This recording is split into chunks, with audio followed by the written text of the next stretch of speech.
Prince Harry went missing in Africa recently and was literally off-grid, off comms and unavailable. Well, many people might have said, well, why not? You know, he's had a bit of a rough few years, and perhaps at this particular point, he just wanted somewhere where he could, you know, keep away, get his head down and move on with life.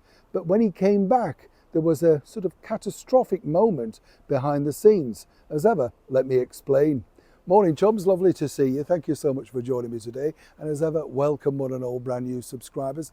I love these areas that I'm filming for you. I hope you do too. They just look nice and just fresh looking, aren't they? It's just lovely to get out and about in the fresh air. You know what I'm saying?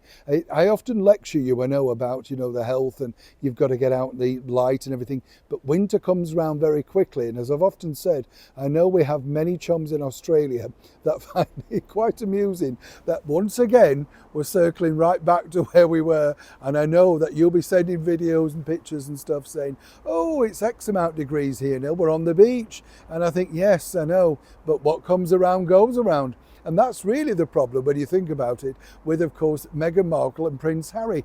A life, of course, of wonderful, real, you know, when you think about it, you couldn't get a better life. Free accommodation, all the sort of exposure that you would want. And of course, for an actress who'd never really had the spotlight, you know, all the magazine covers, every single facet of the world of fame that you may have wanted. Not enough for Meghan Markle. And as you saw, you know, if you remember with the interview with the Cut magazine, she famously said that Harry had lost his father too. A very cutting thing to say, of course, because like her father, he's literally down the road, or was at the time, but she couldn't be bothered to make the effort to connect. With Harry, he's tried to connect now, but of course people are incredibly suspicious. So a couple of weeks ago, he decided to connect with what people suggest is his sort of, you know, off-cut mum, as it were, a woman who's been very, very nice to him. More importantly, had a very rocky relationship at the start.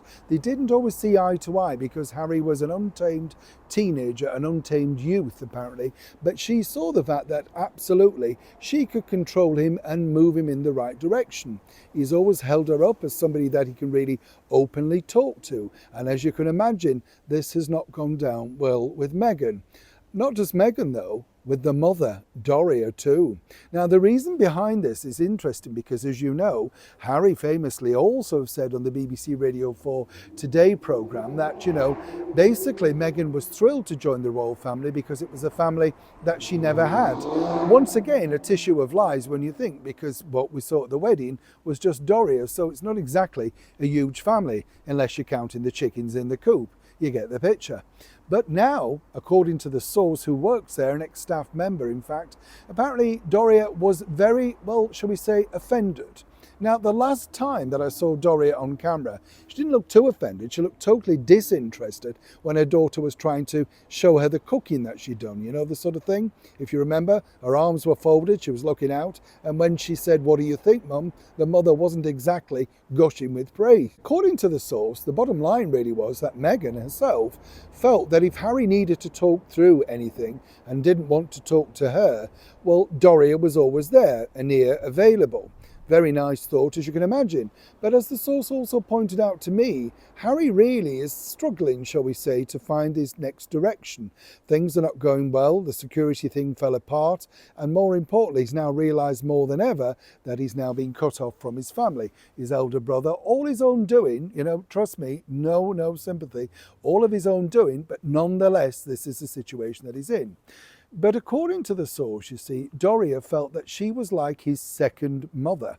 And apparently he could come to her with any of the problems that he had. And they've openly discussed things at length.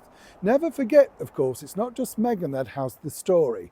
Doria has the story too, and perhaps a little bit more, as Harry became more relaxed with somebody who's older. The situation with Doria is now, shall we say, how can I put this nicely? Well, it's been re-evaluated because clearly they felt that Harry would always turn to them. Meghan was absolutely, shall we say, beyond annoyed that Harry had gone halfway around the world, not telling her, and disappeared off comms to talk to somebody else. But more importantly, so far, he's refused to say about what. Now, what do we think it could be? It's certainly not about jams or the forthcoming wines, is it? Either way, trouble in paradise. Neil Sean in the very heart of Yorkshire.